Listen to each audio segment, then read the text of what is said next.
Programming is a skill best acquired by practice and example rather than from books. Good evening, ladies and gentlemen. On behalf of the IEEE WIE Student Branch Affinity Group of KDU, I warmly welcome you all to Intellecto 2.0, the second lap of Intellecto 1.0. This session will be based on the fundamentals of the Spring Framework to give you an insight into advanced Java programming. So it's time for us to start off the evening's proceedings. To commence the proceeding of the day, I invite Ms. Methni Karunaratne, the event co-chair, to deliver the welcome speech. Ms. Methni, over to you.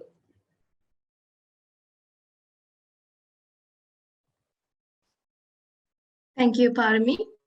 A very good evening, ladies and gentlemen.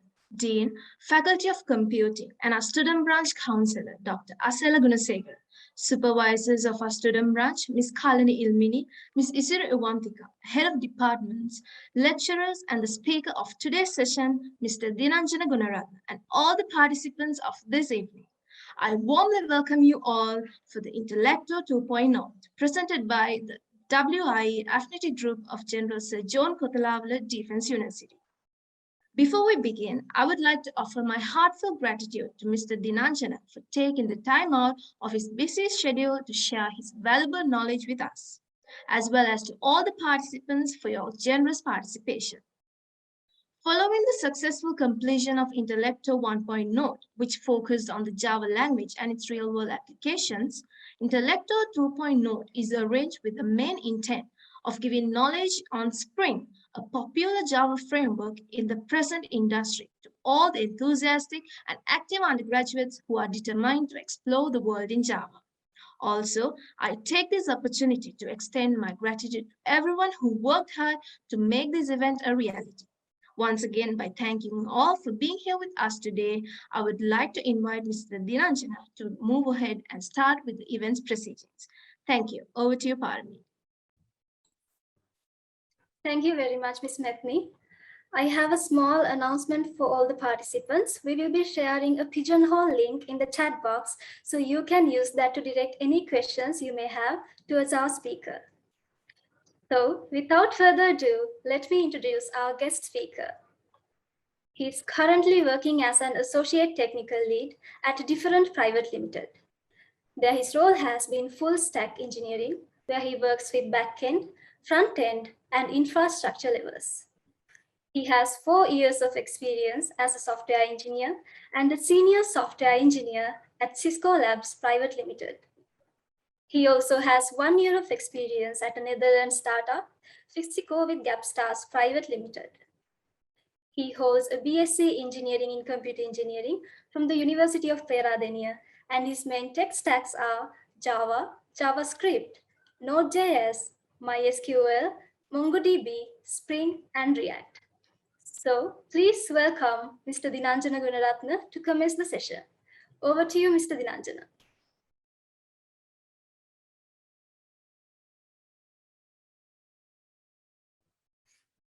Thank you, Parami, and very good evening to everyone. Yeah, it's a nice introduction, and I will start sharing my screen now. Give me a second here.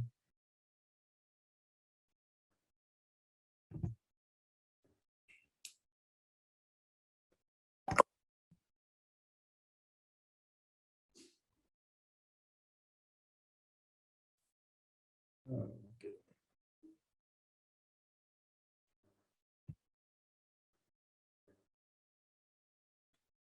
Right.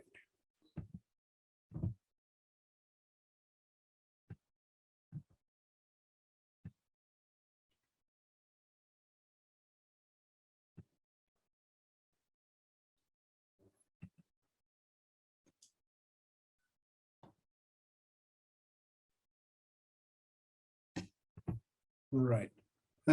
Can you guys see my screen? Yes, we can. Yeah. Let's begin the session. Actually, thank you, Parami, for the nice introduction. And so today's session is about actually Spring Framework. And before we begin the session, I would like you guys to register in here. If you guys can scan this QR code. So I will ask some questions and you guys can select answers. It's multiple choices questions and all answers are anonymous. It would be fun actually. So I will give some time to register in here.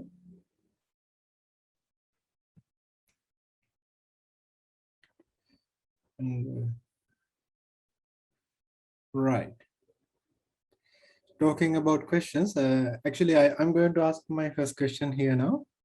So which option actually describes the framework most? According to your wish, according to your mind, which option do you think that describes the framework most? You guys can actually pick a solution, I think.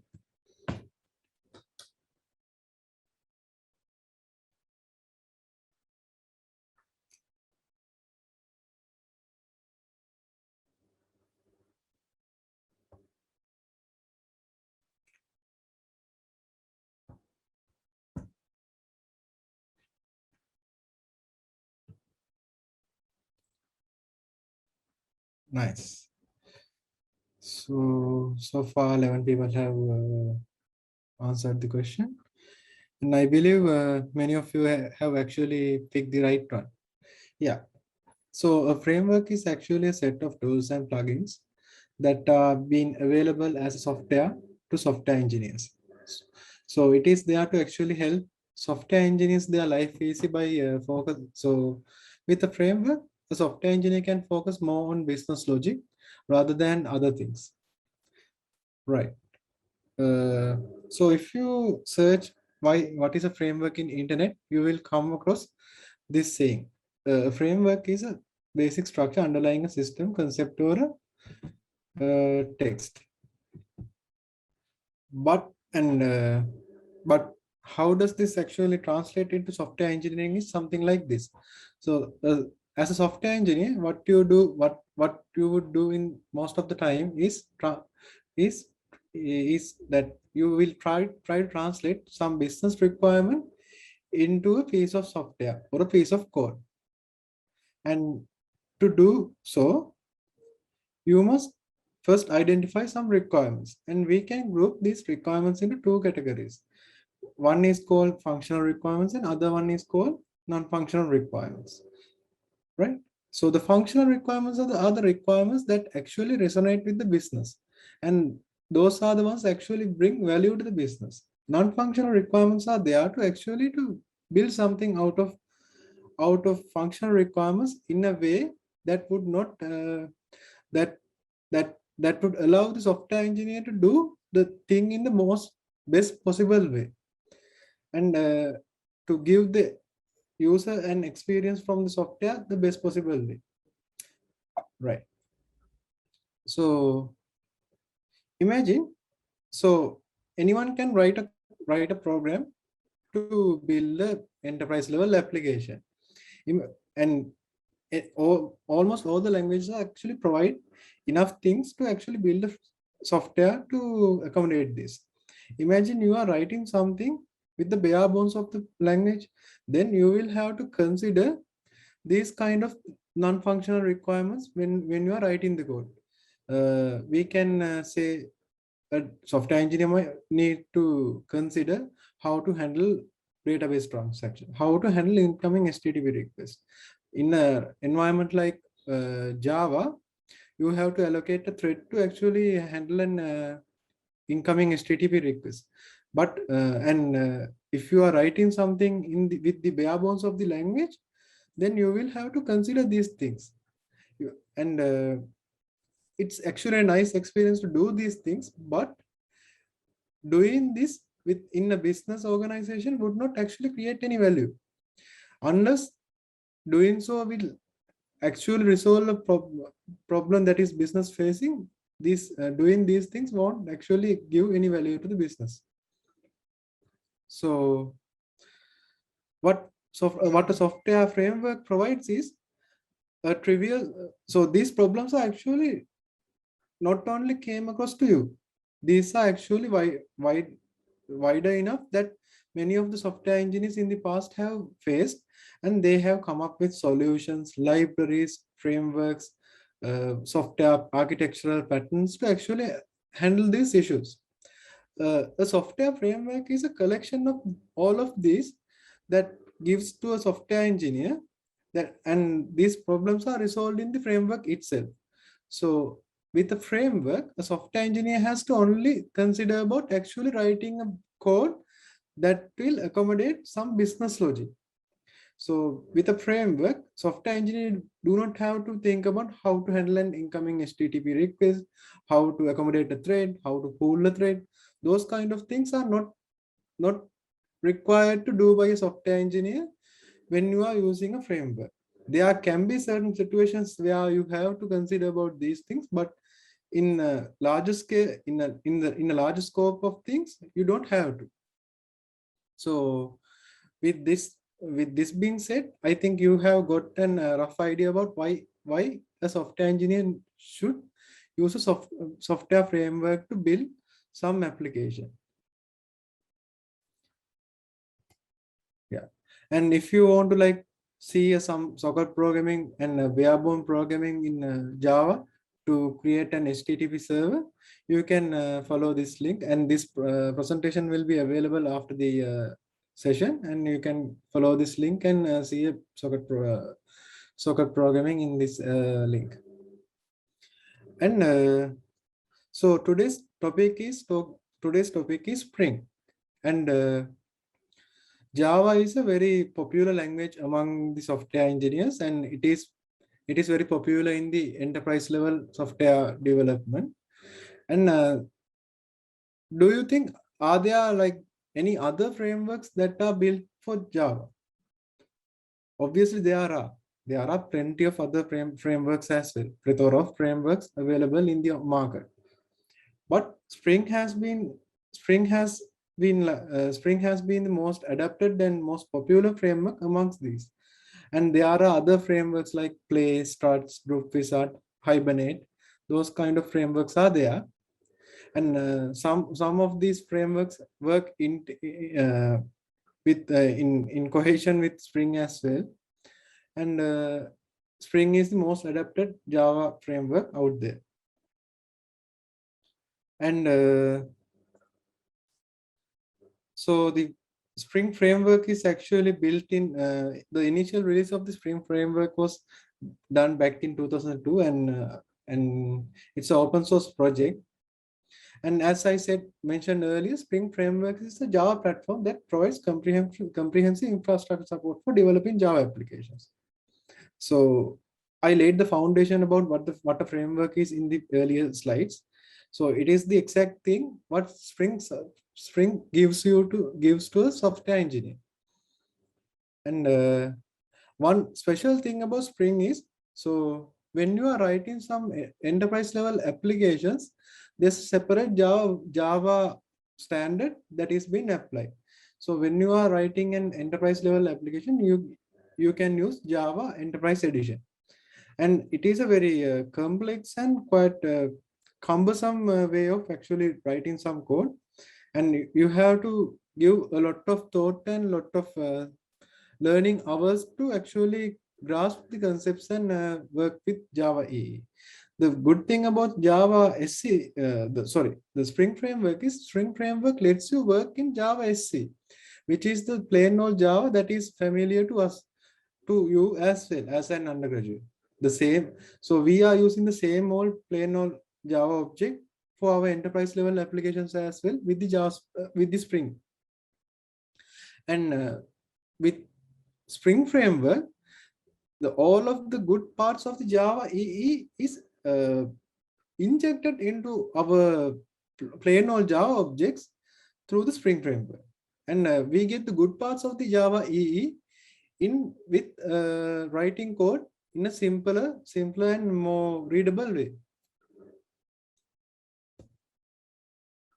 And Spring is completely a modular framework, and it has around 20 odd plus modules. So what I mean by module is Spring's each capabilities of Springs are coming in the individual jar libraries. The Spring core is a separate jar library, Java library, which comes as a jar. So you can make available these jars in the class path of your project, so that in the few when you are writing the application and in the runtime, this through the application you can access these libraries. So in that way, it's a very module, and these modules are very isolated as well. And these modules, we can categorize them into a few groupings, few groups. Those are called core container, data access integration, web, AOP, instrumentation, and test. You do not like have to remember these, like you don't have to keep this in memory, but it's good to know. And this is how the Spring framework looks like in the runtime. So we have the data access and integration group. We have the web group. So for an example, web group is the one that handles all the HTTP related things. So if you are like writing a RESTful API, it is you with the web libraries available in the web group, we are using to create those RESTful content. So when you are writing a backend API service or something, you need to have an access to DB. You have to have a way to call and the database. It could be a MySQL or MongoDB, any DB. You should have a way to actually integrate with a DB. So that is being handled in the libraries that are available in the data access and integration group. And one of the main group in here in Spring Framework is the core container. The core container is also being called as IOC container in Spring. And in the runtime, it is also being called as application context. And we will dig deep about application context, or otherwise known as Spring IOC container, later in the presentation. And there's also a grouping for test as well to run unit test, integration test, and those kind of things. Right. When you are using, so this might confuse you without actually seeing a code. I will share you a code at the end of in the later part of the in the session, and I will explain these things. In Spring, you can configure the Spring using XML using bunch of XML documents, and you can also configure your Spring using some Java annotations that are provided by Spring. And as I mentioned earlier, one of the main concept in the Spring is Spring core container, which is the Spring IOC container. And in the next slides, we will go further about what is this IOC and what is this IOC and things like that. So what Spring core container does is it provides inversion of control through dependency injection. So don't get confused at this moment, because we are going to dig deep and we will try to understand these concepts later in the presentation with some code examples as well. And so imagine you are writing a code in a Java code. You will have bunch of dependencies. Dependencies are the ones that, so you have a class A, and in order to do some action, some action in the class A, you will require some methods in class B, class C, class D. So for class A, class B, C, D are dependencies, and you have to have them hard-coded in the class A with the implementation. I mean, you have to specify that you need class B, class C, and class D in the class A. And this is okay if you are writing a small project, but when it comes to an enterprise project with a bunch of developers that are working on the project, and with like hundreds of classes, this is not manageable. Having so many dependencies that are tightly coupled to each class is not a good practice, and it is not actually maintainable as well. So what Spring does is, instead of you specifying these in the compile time by specifying each class within the class, like in our example in class say, it lets you, the Spring container will dynamically inject these dependencies into your class by at this moment, let's say by some magic. So this allows writing isolated modules and it helps organize the code better. Right. So it's time to us to get to some code example. So are you guys actually clear with the content we had so far? Any questions?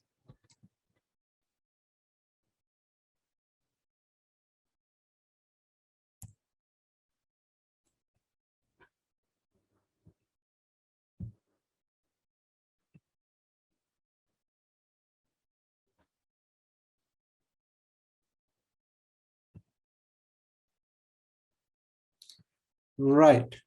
I think we can proceed since there are not any questions. I have a simple project in here.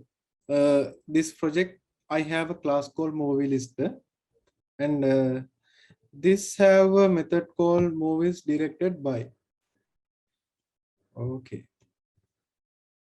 Is this visible to everyone clearly? My screen? Yes, it is. Okay. So I have a class called movie lister, and what I'm doing is I am printing something into console. So I am calling.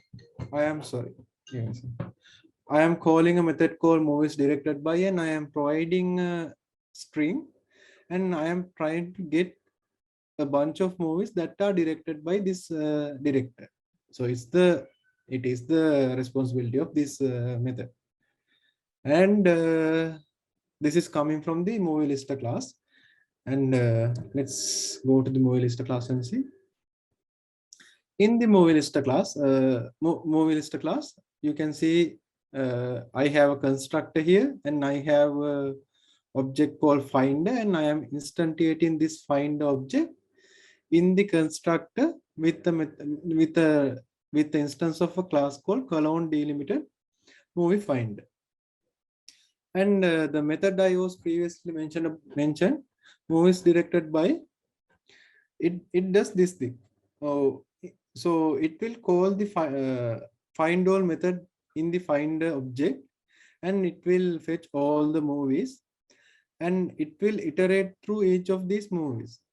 And movies directed by method gets a string as an argument, and this string is the name of the director. And during each iteration, it checks whether a movie's director is not equal to the director that is provided as an argument. If it is not equal, we are removing that movie from the all movies array, all movies list, and we are returning the modified list.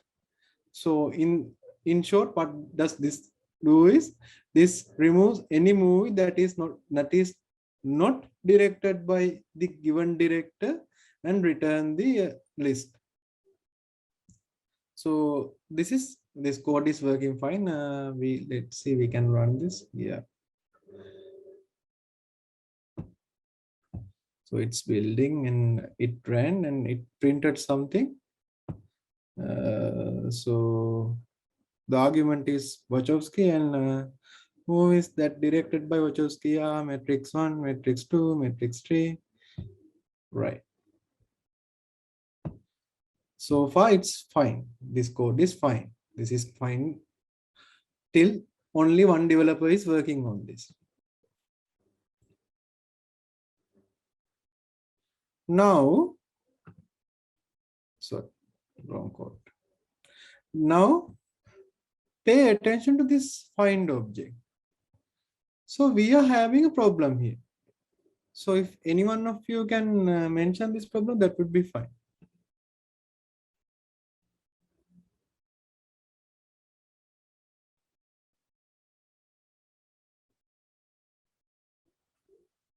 Right. Okay.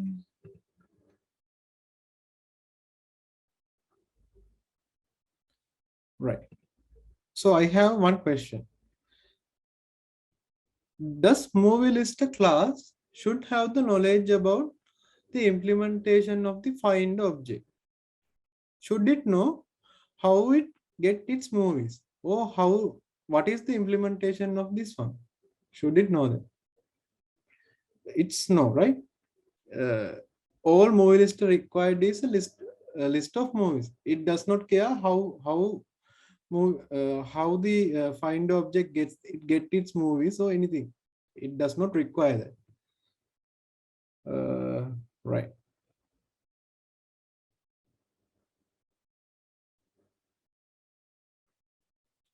It does not require that.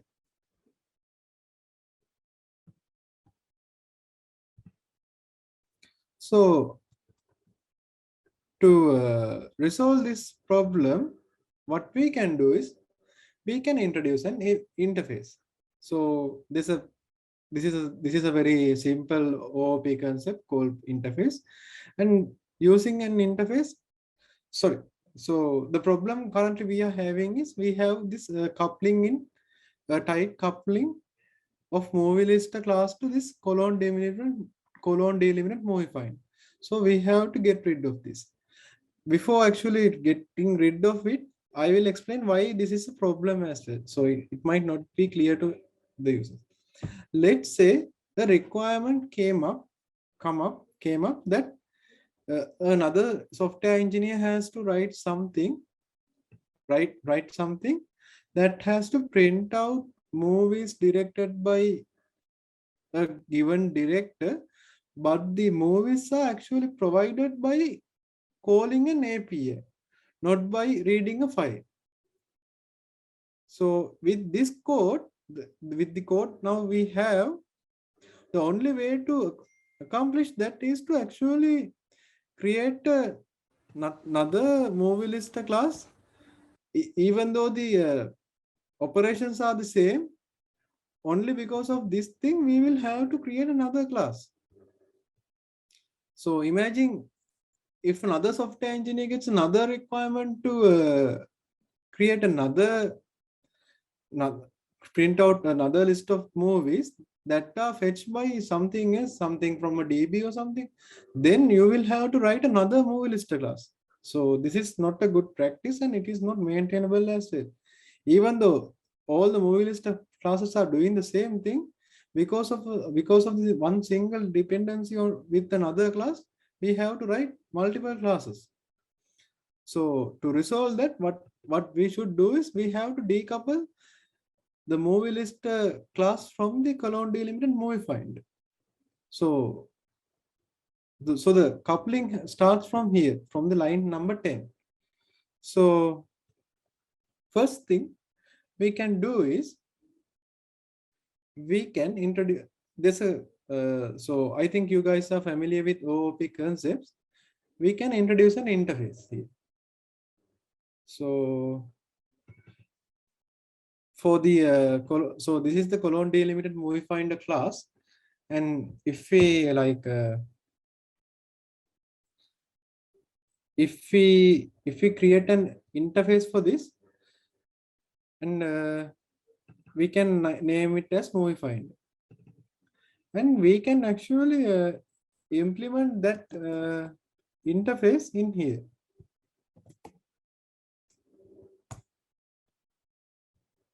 And after that change, you can get rid of this one. You can simply say this is an object of reference movie. What is it? Movie find. Now we have removed one line of code which actually coupled our code to movie lister class to the colon delimited movie find. Now again we still have a problem here.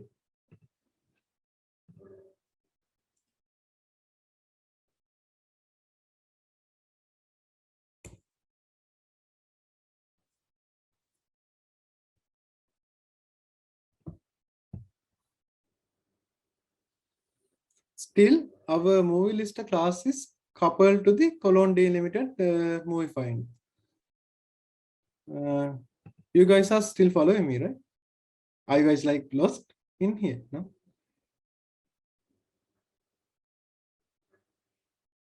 Right.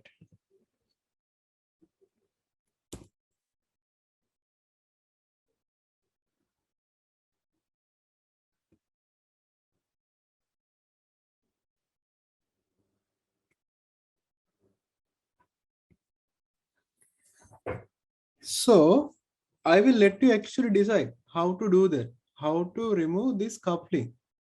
So wrong code again. I will let you decide how to remove this coupling, and I will present you with a question to them. Now,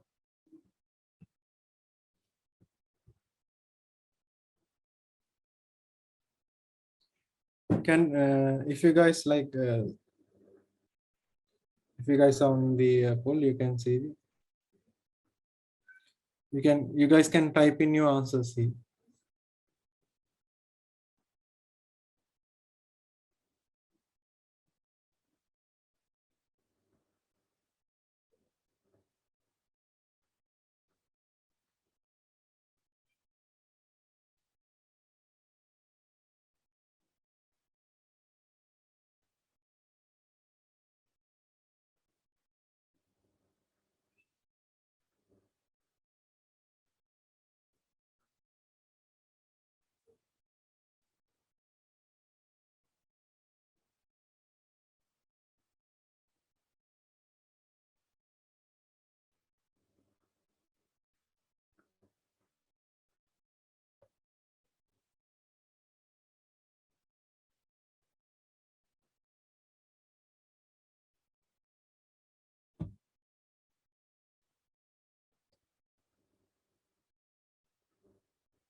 We are getting some.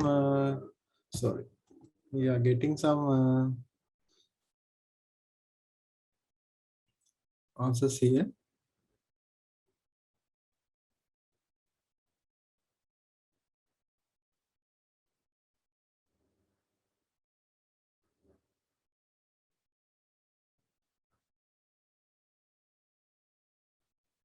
We are getting there.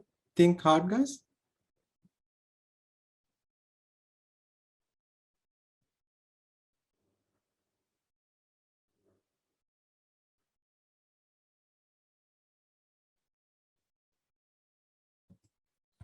Right.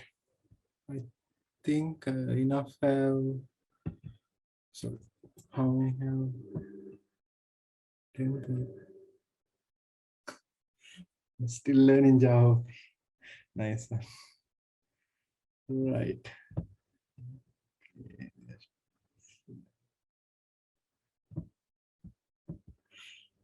Think. I can give you a clue if you want. Think about the constructor that things we are passing. Can any one of you come up with the solution to that? By the way, the coupling we are trying to get rid of is this one.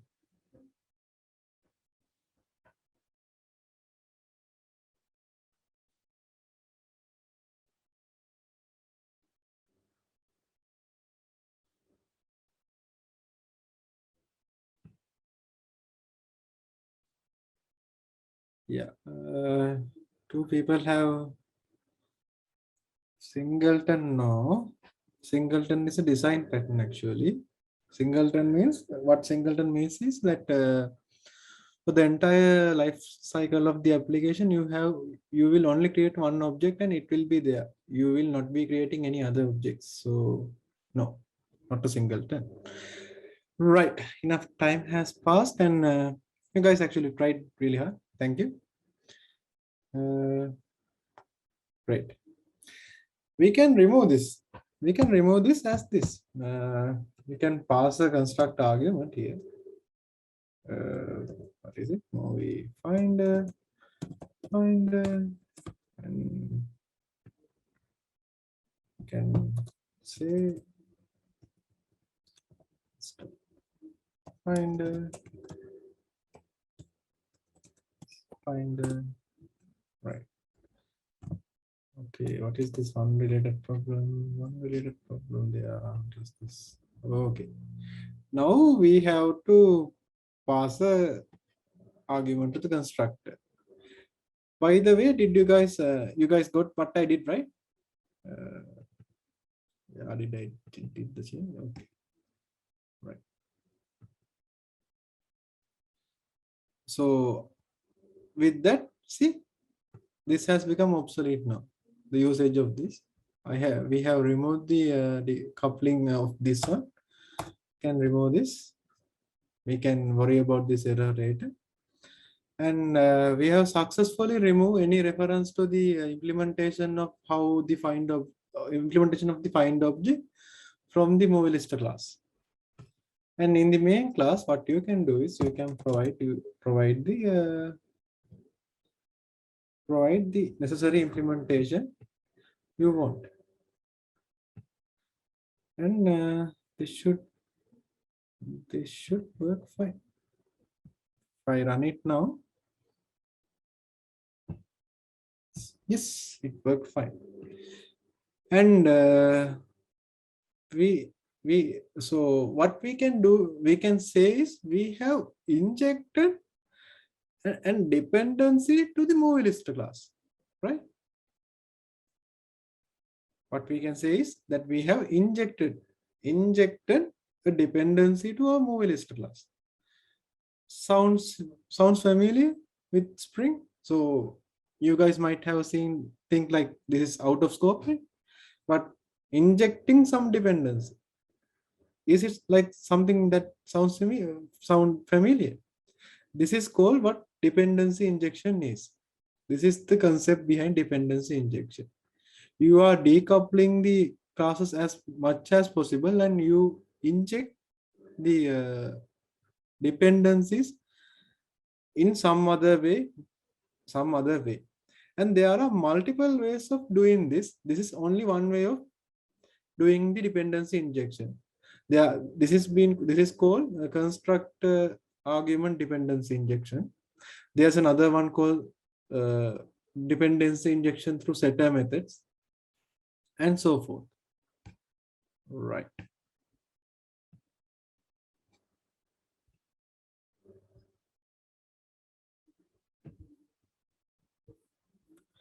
Right.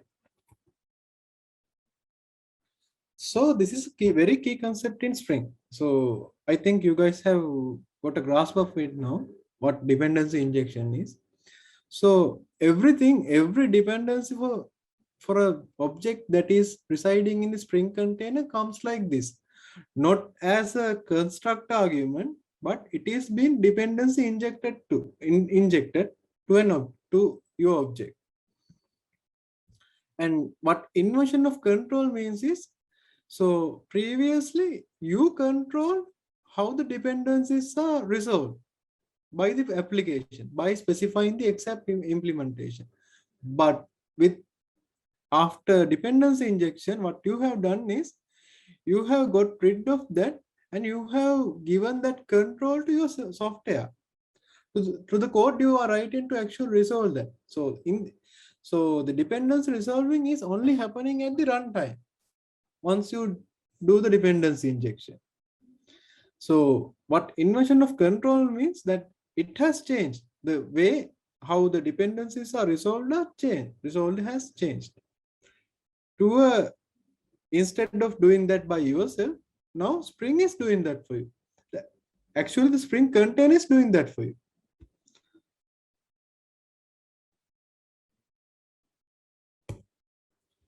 Okay.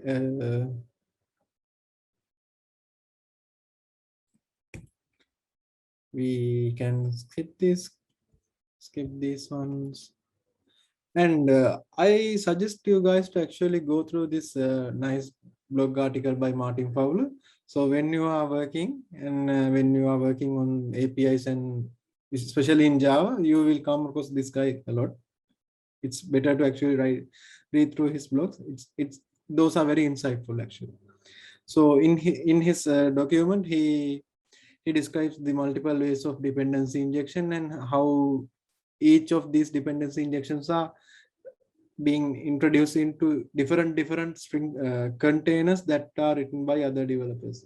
There are not only Spring has this concept called container, there are other frameworks that has this similar concept, but each of these containers handle the dependency injection in different ways.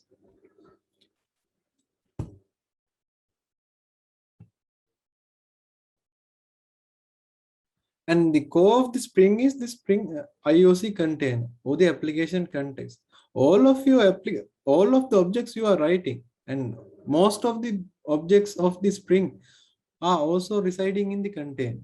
Think container is a big, huge object which have reference to all of the objects that you are writing. Entire application is within the container. And Spring maintains these objects. Spring container is the one that creates this object, destroys this object, and give dependencies to these objects. And with that, we are coming to the next important concept, which is called Spring Beans. So all the objects that are being managed by Spring container are called Spring Beans. Spring Beans are nothing special. These are written as the same Java objects you are writing. The same classes you can consider as a Spring object, Spring Bean. And if they are like managed by a Spring container, we can call them Spring Beans. And as I mentioned earlier, there are multiple ways that you can configure a bean. And in an annotation-based configuration, there are multiple annotations that you can use to identify a bean. Even though these annotations that I have mentioned here do several things, ultimately what it does is it will create an object in the container, and all the objects in the container are considered as Spring Beans in the Spring world.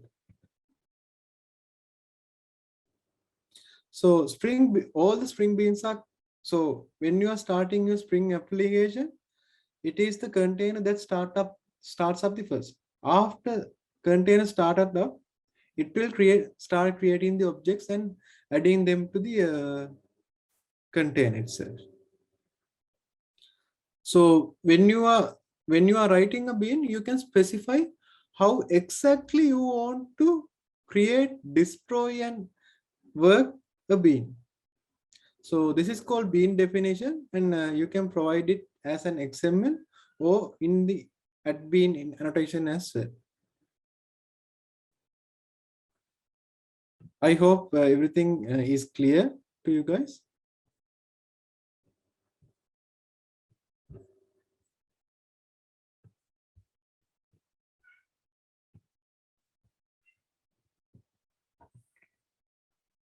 Now let's have a look at some Spring application.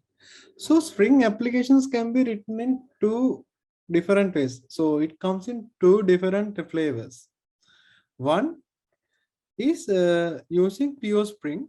So when you are writing something with Spring only, you have to create a web archive and you have to have a web application server. I think you guys have heard a service called Tomcat, JBoss, Jetty. Jetty is not. Jetty is. I'm not sure whether it available as a application service, but Tomcat and JBoss are sure there. So those are called application servers, and you have to write your Spring application, and you have to build a WAR file, a web archive file, and you have to copy paste this into the your application server inside your application server.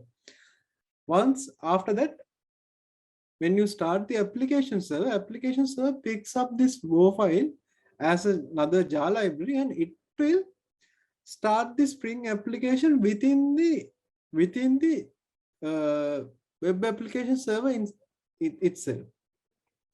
And there's another way of writing Spring applications as well, which is called Spring Boot. Now it is now being the most widely used technology in industry as well, because it is much easier to write code with Spring Boot, and it is much easier to deploy something into production, because with Spring Boot you get an application server embedded within your application. So gone are the ways of copying WoW files from building WoW files and copying into application server. With the Spring Boot you can create your application and you can start it, and you can run it as a Spring application without even considering about web application server. Now I have a little code that is written using Spring Boot. I actually followed the guideline that is there by Spring Boot, and so the code is actually written using that. Let's have a look at that. Right.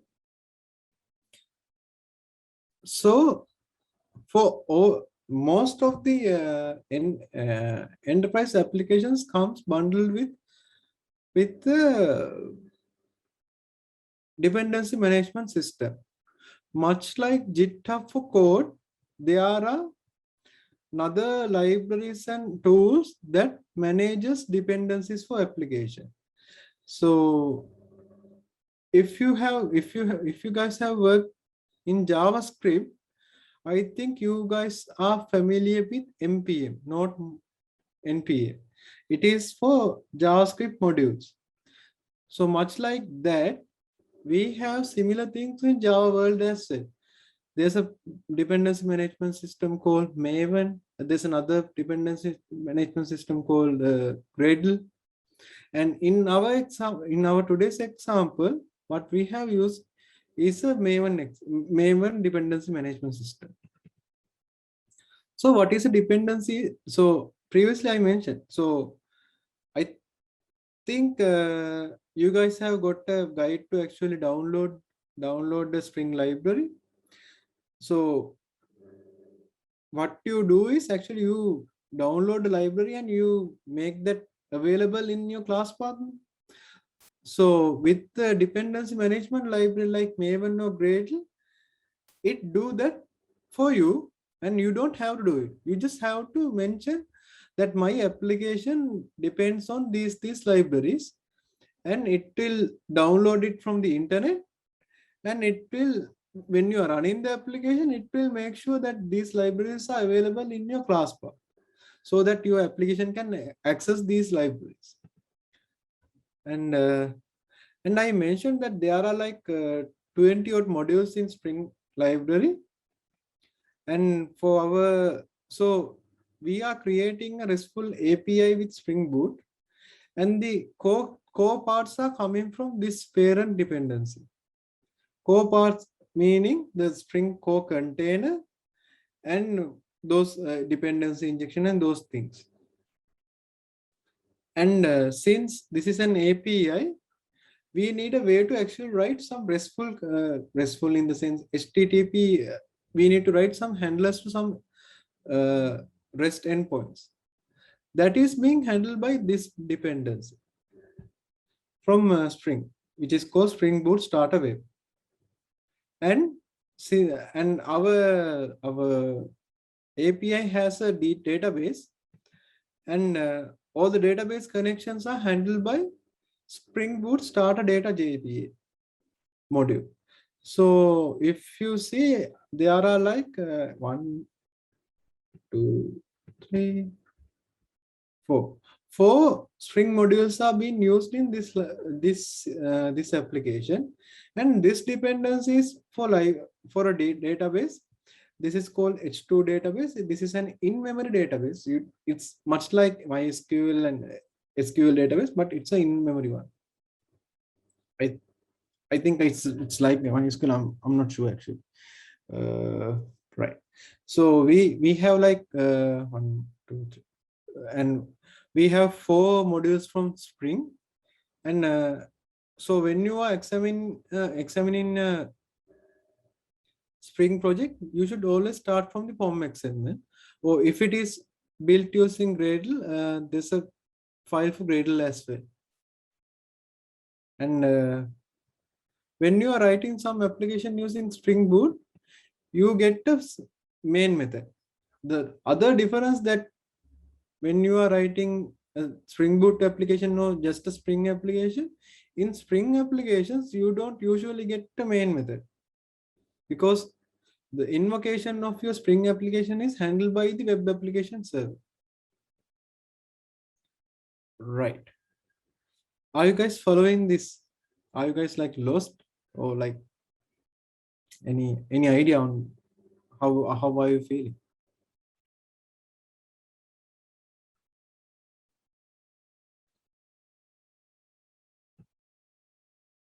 Right. We can comment out this code for the moment.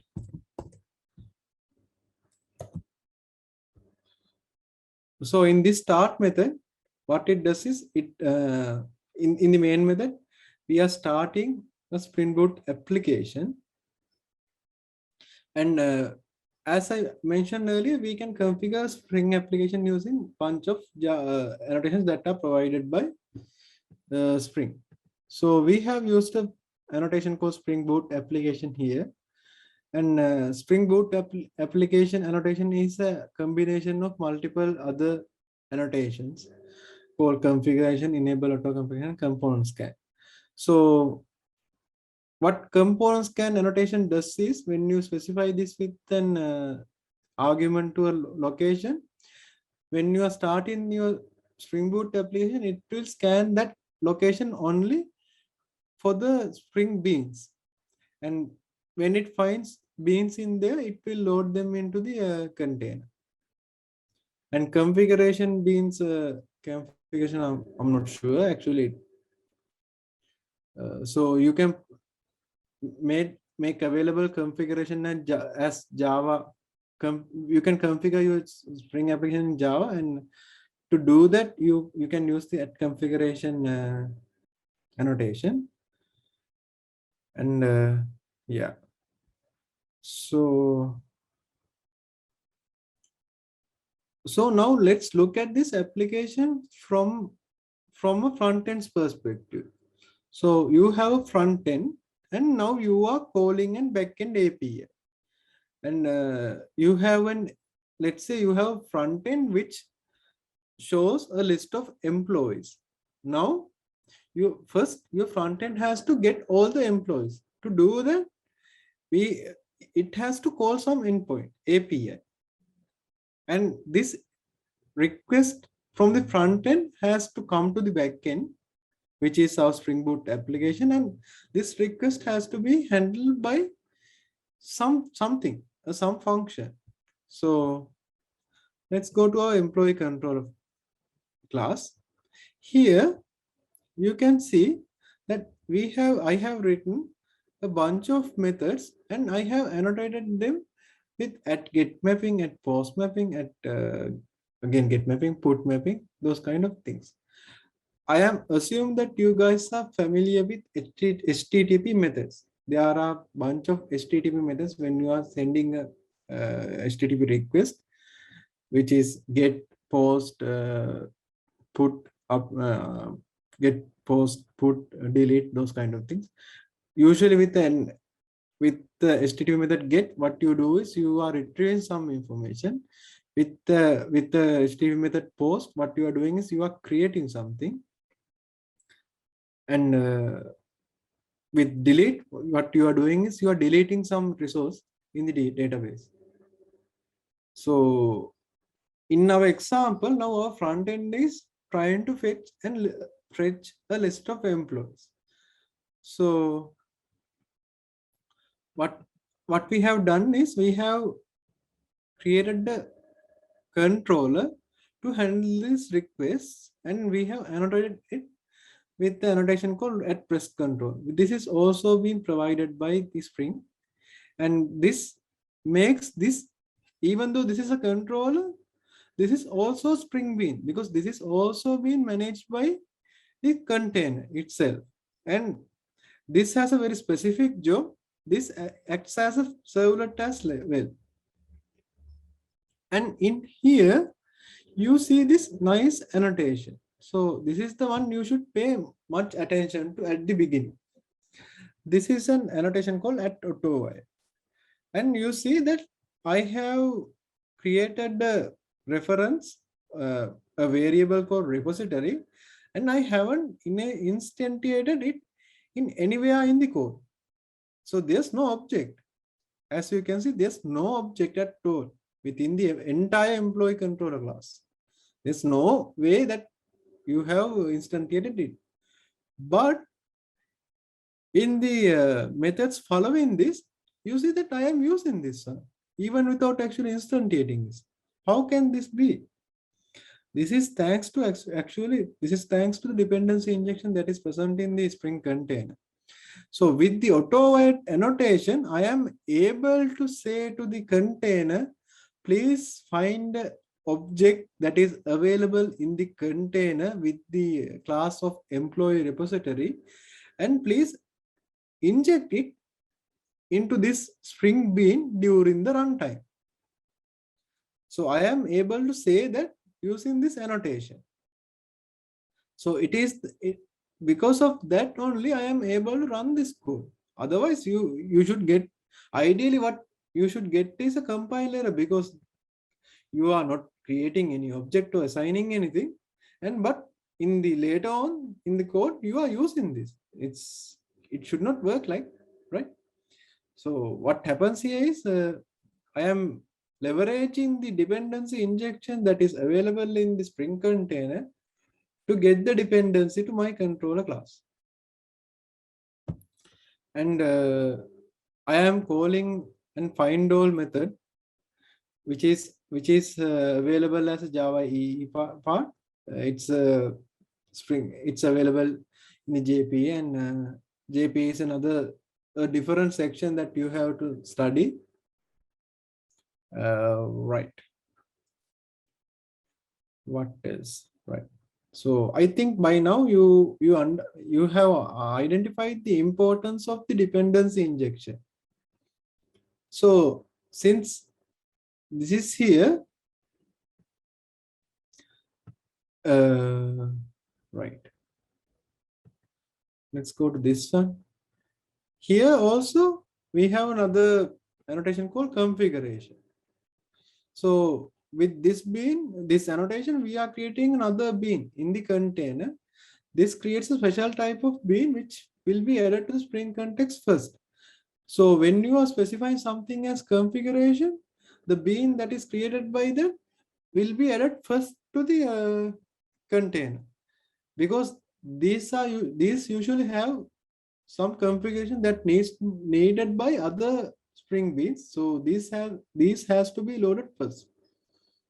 And in this method is annotated with @bean. This is another good example of an annotation usage. So @bean is a method level annotation.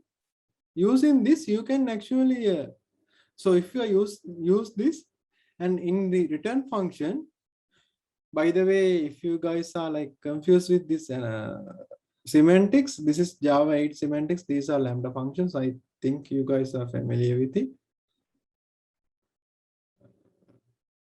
This is just, imagine this is just returning something, returning an object.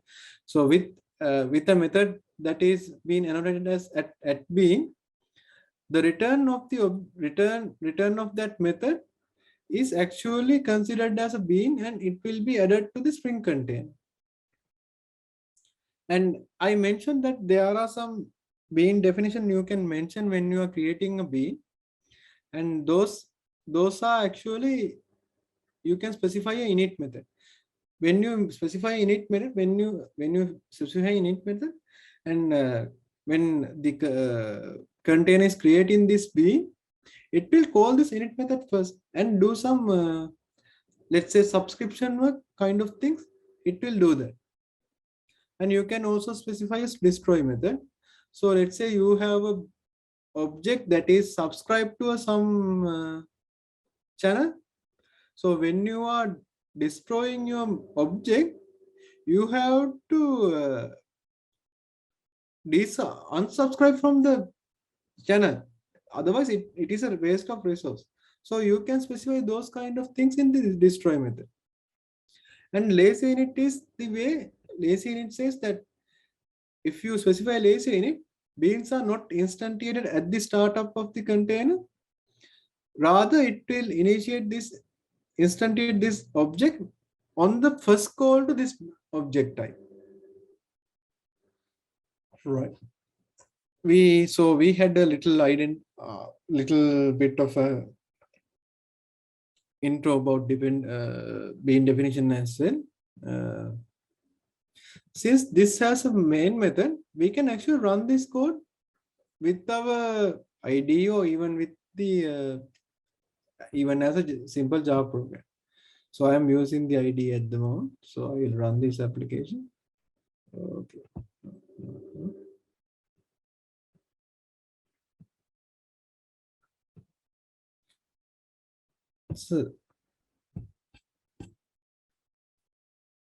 So you can see that our API server is booting up. And, I have to show you some logs here actually. So the our Spring application has started, and okay. You see, even though we are not in web application server, this is comes with an embedded Tomcat server, so it is started first. Then it loads the DB and it creates these database connections and whatnot. And this is the interesting part. This is the part where the web application context is starting. So what web application context is this? So in the web, when you are developing a web application, your Spring IOC container is called as web application context. And this is the case where the Spring starts actually. Spring beans are getting initialized. So we can see this as well. So I remember I previously have commented out a code here. Oh, by the way, there's another thing I should show you guys. See this code. I said that we are returning a bean, and also we are logging what happens in here as well. We are logging it in here. So when this bean is registering in the container, it runs this, and these logs lines are actually being printed down. So these data being added to our H2 database now. Right. Okay. What else? Right. Previously, I have commented out this code. So what this commented out code does is this will show you all the objects that are registered in the Spring container. So let's restart this application. So stop and rerun.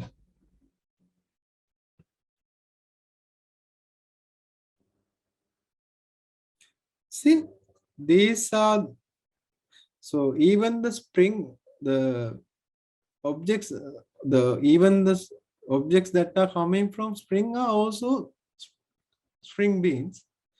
And see, load database. It is this class. This is considered as a bean, and it is loaded in the Spring container. And let's see any other thing we can see. Employee control. I mentioned that even though this is a controller class, don't get confused. This is also Spring bean. See, this is here as well. This is here as well as registered as a bean in our container. So the application is this one, the entire application. What else? DAO employee, it's not a bean. Employee control, employee not found advice. It's a AOP thing. It's a bit high level for you guys at this moment. Employee repository. There's a repository here somewhere. Right, this one. This one also considered as a B and registered as a B here. Right. So actually now what we have created is a RESTful API server.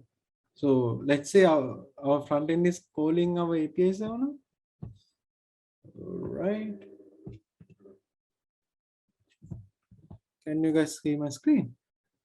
The command line. We can do a curl call and see. So what I mentioned was that earlier our requirement was to get all the employees. So we have added 2 employees to our database. And now when I call this API, it returns with all the employee information as an array.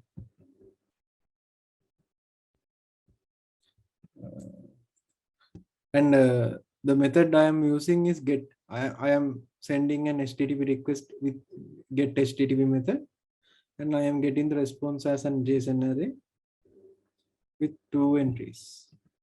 So I can retrieve employees by ID as well.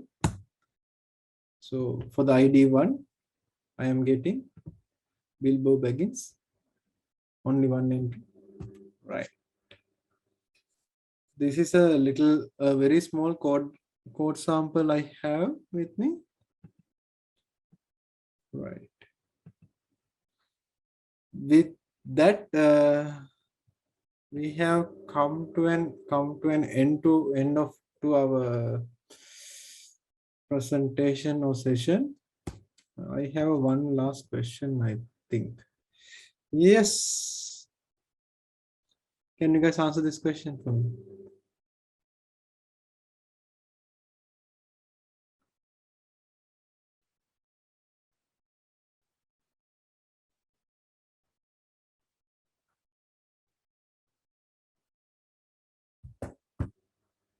Oh, great. Oh, shit. 60%, just 5, right? Just 5 mean 3 3 said yes, and one said 100%, and one said maybe. No, 6. Let's wait. We have how many people? We have 79, 80 people in here. At least let's try to give response from 40, 50% from the population.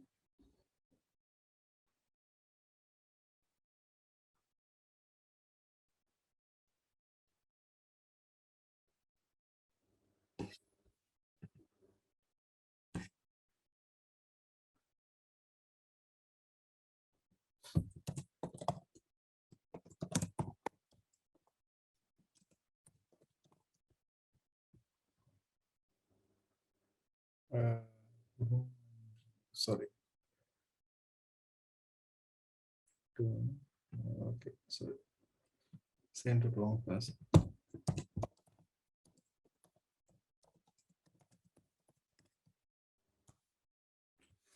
So this is not something that is really hard. So before actually so one thing you guys can do is actually go through some documentation. So this is the last part of the session. So one thing, so all the great resources are actually in the documentation that is provided by the developer itself. So if you find some free time, go to the spring.io, and they have now some great tutorials. Try to follow them. You don't have to understand each and everything, and you don't have, even I don't know each and everything, and I didn't actually want to have the knowledge of each and everything in the Spring framework, but try to grasp the very basic concepts of the framework. This is not applicable to Spring only. This is applicable to everything. So as software engineers, what we are expected to do is we are expected to learn. So you are always there will always be problems that are thrown at your way. You have to learn and resolve those issues. take your time. So since you guys are undergraduates, you have a lot of free time. Take your time, read through documents. I'm not personally a fan of watching videos. Try to read through the docs. And another thing, why Spring is more popular is because of their great documentation. They have a lot of documentation available. Go through these documents, not all, just about Spring Boot, Spring MVC, those things, those simple things, and try to understand and try to build something out of it. And don't just try to be a Java person. As a software engineer, you in the industry, you will have to adapt to many situations. So during my career, it's almost 5 years now. I have been so most of my career, I have worked as a full stack engineer. I worked in backends using Java with Spring, and I have used another framework, I think Java with Play. I don't remember at the moment. And currently what I am working in is a JavaScript ecosystem using Node.js, GraphQL, those kind of things. So it's purely JavaScript driven environment now. Don't be scared of technologies. Those are there to actually help us or to address specific problems. Try to grasp basic concepts, and you will be better. So those are my closing thoughts. And we have 14 people responded to our poll. And in my presentation, I have listed some references as well. If you find some free time, go through this, and the code I did also in there. Okay, thank you guys for listening to me. I hope you guys learned something. You guys have confused a lot as well, probably. Thank you. Okay, thank you very much, Mr. Dinanjana, for the very insightful and interactive session. So with that, we will go ahead and take some time for the questions. So now it's time for you to clarify any doubts you may have come across during the session. So we do have some questions from the audience. Yeah. First question is, are Spring and Spring Boot two different frameworks? No, it's the same. The core is similar. The way you are working, the way you are using it is the different. It is the way you are using it is the only difference you have. The core is similar. You get the IOC container, you get the things that are available in Spring in the Spring Boot as well. Okay, I hope that clarifies that question. And let's move on to the next question. What are the benefits of using this framework than other frameworks? So as I mentioned, this has a very good documentation, and this is an open source project, and it has very good support as well. And what else? Many people are familiarized with this, and yeah, those are the benefits I see. And it's really easy to read and work with as well. It's a good question. So you should always question your decisions. You should always do a trade-off analysis before actually taking up a technology. That's a very good question. So the next question is, how do you keep up with the emerging Java frameworks and libraries? Emerging Java frameworks. So Java frameworks, I am not much working with, at the moment, I am not much working with Java frameworks. Emerging. So you have to keep a track on what are the current trends are. You can like watch, you can read Hacker News, and you can keep tab on blogs and try to see what are the benefits you are getting if you adopt this new technology? Let's say there's this new cool technology, cool framework, but adapting this won't give you anything, then it's probably not worth of taking the change, right? So as I mentioned earlier, always do a trade-off analysis and see whether adapting something gives back something to you. If it is not, maybe not do it unless it is your desire to learn that. Maybe not adapt that. Okay, thank you for the answer, Mr. Dilanjana. The next question is, how far do you have to learn Java language for better use of Spring Framework? Familiarize with the OOP concepts, that would be enough, I think. So I was working with Spring when I was in third year. So back in my third year, I was only familiarized with Java OOP concepts. Maybe not even as good as you guys. So don't think too much. Try to brush up your basic knowledge.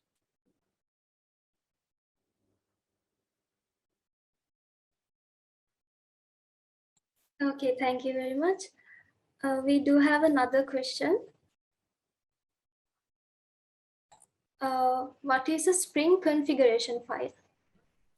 Spring configuration, good question. So Spring configuration comes in multiple ways. You can have a XML document that configures the Spring container, Spring beans, and there's another configuration file to web security as well. So that is what is called as a Spring configuration file. So this configuration that can be done in the using Java as well without even looking in at a XML document. You can have a configuration annotation and you can do some configuration there as well. I showed you some codes, right, with that configuration.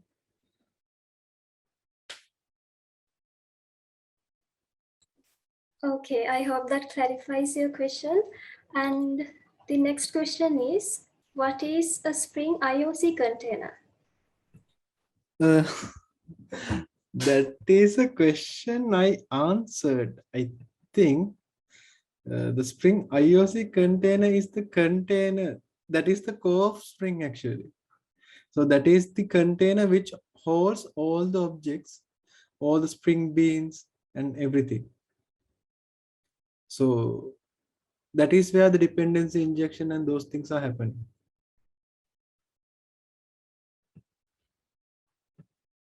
Okay, thank you very much, Mr. Vinanjana. Let's move on to the next question. What do you mean by dependency injection? Yeah, dependency injection is the way of actually injecting a dependency to a class during the runtime. So it is the example we did, the first code example we did.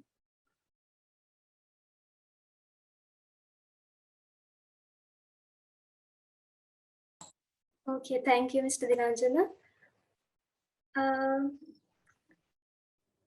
Okay, it looks like we've covered all of the questions we got, and I think we can wrap up our Q&A session. Cool. So, before we move on behalf of the IEEE WIE Student Branch Affinity Group of KDU, I would like to thank our distinguished speaker, Mr. Dinanjana Gunaratne, for the knowledge and the experiences shared with us today to educate our audience on this important topic. A heartfelt thank you for taking your time to be here with us today, and it's a huge honor for us to have you here. So, Mr. Dinanjana, please accept this digital token of appreciation.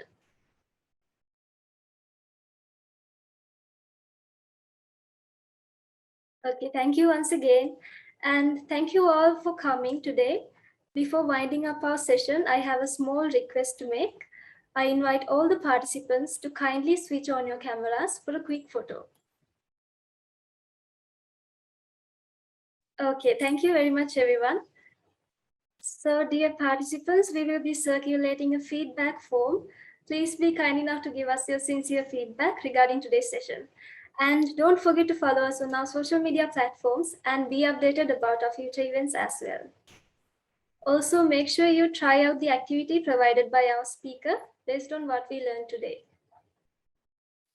So now we have come to the end of Intellecto 2.0.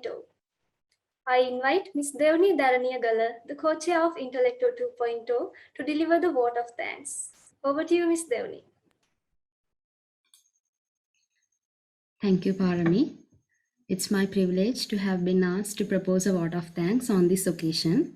I, on behalf of the IEEE Women in Engineering Student Branch Affinity Group of KDU and the entire team, would like to express my gratitude to the Dean, Faculty of Computing, and our Student Branch Counselor, Dr. Asela Gunasekara, heads of departments, and all the senior lecturers for their support throughout the event. Special thanks should go to the academic advisors of our student branch, Madam Kalani Ilmini, Madam Misurivantika, for their guidance and encouragement. Next, I must mention our deep sense of appreciation for Mr. Dinanjana Gunaratna. We are enlightened with your knowledge and presence, sir.